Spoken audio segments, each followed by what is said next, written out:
दोस्तों, आज हम आपको एक ऐसी भूतिया केस के बारे में बताने जा रहे हैं जो आपको सचमुच हैरान करके रख देगी, जिसकी पुलिस ने खुद जांच की और पाया कि इस केस में सस्पेक्ट एक भूत था। स्पेन के मैड्रिड शहर में रहने वाली स्टेफानिया के साथ एक ऐसी घटना घटी जिन्हें आज तक स्पेन के इतिहास की सबसे खौफनाक घटना माना जाता है। आज की इस वीडियो में हम स्टेफानिया के परिवार के साथ घटी असली खौफनाक घटनाओं को विस्तार से जानेंगे, तो वीडियो को अंत तक जरूर देखिएगा। तो चलिए जानते हैं स्पेन की एक ऐसी भूतिया कहानी जो वास्तव में आपके रोंगटे खड़े कर देगी।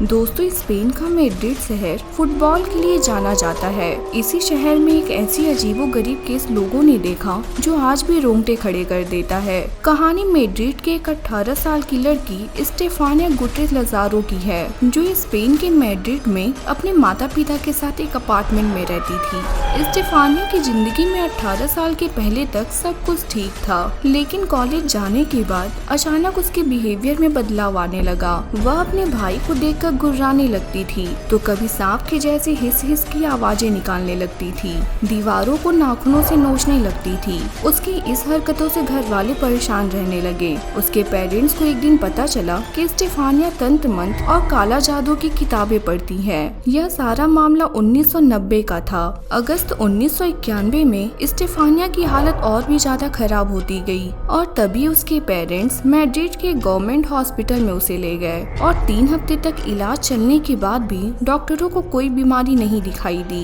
एक दिन उसके पेरेंट्स को यह पता चला कि स्टेफानिया के हॉस्पिटल में अचानक से मौत हो गई। रिपोर्ट में भी केवल यही लिखा गया कि दिल की धड़कन रुकने से स्टेफानिया की मौत हुई है। स्टेफानिया की मौत के 1 हफ्ते बाद उसके घर वालों ने एक अजीब चीज गौर की। जब उन्होंने स्टेफानिया का कमरा खोला तो देखा कि चादर जमीन पर पड़ी है, चीजें इधर उधर बिखरी पड़ी हैं। उन्हें यह चीज थोड़ी अजीब तो लगी, मगर वापस उन्होंने सब ठीक कर दिया। 2-4 दिन बाद जब फिर से कमरे का दरवाजा खोला तो फिर से वही चीजें उन्हें देखने को मिली। कमरे का सारा सामान बिखरा पड़ा था। इस बार तो मानो उनके होश ही उड़ गए हों। उन्होंने पाया कि स्टेफानिया के कमरे से अजीबोगरीब आवाजें आ रही थीं। इसके अलावा जब उन्होंने दीवारों पर नाखूनों के नए निशान देखे तब उन्हें यह यकीन हो गया कि जरूर कुछ तो ऐसा हो रहा है जो नहीं होना चाहिए। घर वालों ने स्टेफानिया के कमरे के दरवाजे को नट बोल्ट लगाकर बंद कर दिया।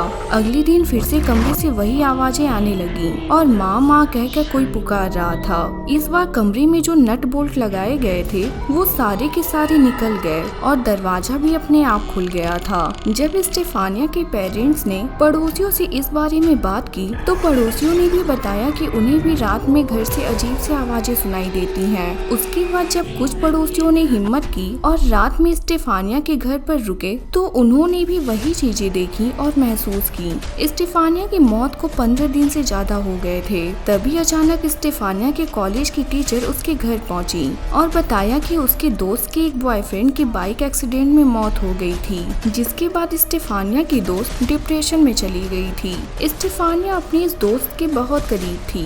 टीचर ने आगे बताया कि एक दिन जब वो स्कूल के पिछले हिस्से में गई तो उन्होंने देखा कि 4 लड़कियां, जिनमें से एक स्टेफानिया थी और दूसरी उसकी वही दोस्त जिसके बॉयफ्रेंड की मौत बाइक एक्सीडेंट में हो गई थी, एक बोर्ड के ऊपर कुछ कर रही थी। बोर्ड के ऊपर एक गिलास उल्टा करके रखा हुआ था और एक एक कर उस गिलास पर अपनी उंगलियां रख रही थी। जब स्टेफानिया ने अपनी उंगली गिलास पर रखी तो गिलास हवा में तैरने लगा। इसके बाद टीचर ने उन सब लड़कियों को डांटा और उस बोर्ड को तोड़ दिया। जब नन ने उनसे बात की तो पता चला कि स्टेफानिया भूत से बातें करती थी और बाइक एक्सीडेंट में मृत उस लड़के से भी बात की। उसके बाद अचानक से एक सफेद धुएं का गुबार सा आया और वो सीधे स्टेफानिया के नाक से होते हुए उसके शरीर में चला गया। यह बातें सुनकर स्टेफानिया के घर वाले और भी डर गए। घर वालों ने फिर से उसका कमरा खोला और पाया कि स्टेफानिया की तस्वीर जमीन पर पड़ी थी। उसके फादर ने जब उसकी तस्वीर की तरफ देखा तो पाया कि स्टेफानिया के चेहरे पर आग लगी हुई है। उन्होंने फिर से स्टेफानिया के कमरे को लॉक कर दिया।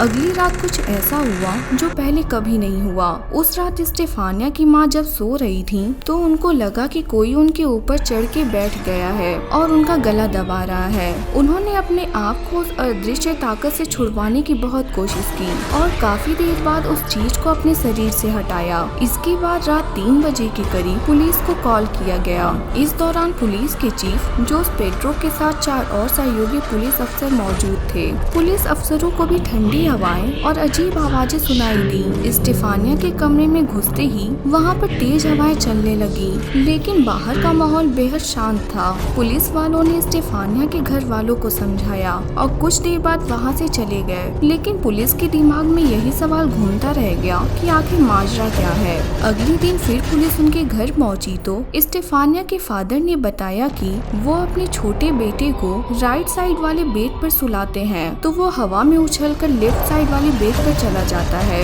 जब पुलिस स्टेफानिया के कमरे में पहुंची तो देखा कि जीसस की फोटो उल्टी पड़ी है। यह सारी बातें पुलिस की रिपोर्ट में दर्ज है। यह खबरें मीडिया में आई। पुलिस ने इंटरव्यू भी दिया। करीब 1 महीने तक इन्वेस्टिगेशन करने के बाद पुलिस को जब कुछ नहीं मिला तो पुलिस ने उन्हें घर छोड़ने का मशवरा दिया और उन्होंने उस घर को खाली कर दिया। घर बदलते ही ये सारी पैरानॉर्मल एक्टिविटीज खत्म हो गयी।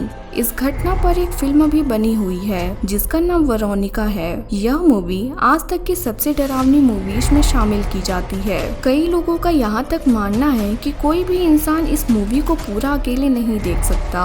100 में से 1 या 2 लोग ही इस मूवी को पूरा देख पाते हैं। एक बार तो 65 साल का एक आदमी जब इस मूवी को देख रहा था तो उसको हार्ट अटैक आ गया और वहीं पे उसकी मौत हो गई। वैसे दोस्तों, आपको अगर मौका मिले तो क्या आप वेरोनिका मूवी अकेले देखना पसंद करेंगे? हमें कमेंट करके जरूर बताइएगा। तो दोस्तों, हमारी आज की वीडियो में बस इतना ही। ये वीडियो आपको कैसी लगी हमें कमेंट करके जरूर बताइएगा। आपके बहुमूल्य समय के लिए बहुत बहुत धन्यवाद।